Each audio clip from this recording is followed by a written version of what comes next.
এই পৃথিবীতে যদি বেশি কষ্ট দিয়ে থাকি, ওইটা আমি আমার মাকে দিছি। আর যদি বলেন ভালোবাসার কথা, ওইটাও সবচাইতে বেশি আমি আমার মায়ের কাছ থেকেই পাইছি।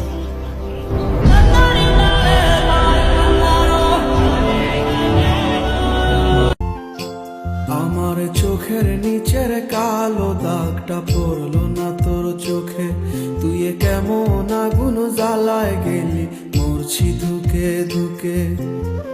মরার আগে মাইরা গেলি, মরার আগে মাইরা গেলি, কইরা সর্বনাশ। এখন আমার চলে না রে, চলে না নিঃশ্বাস। এখন আমার চলে না রে, চলে না নিঃশ্বাস। সারাটা দুনিয়া খুঁজে আমি তরে পাইছিলাম।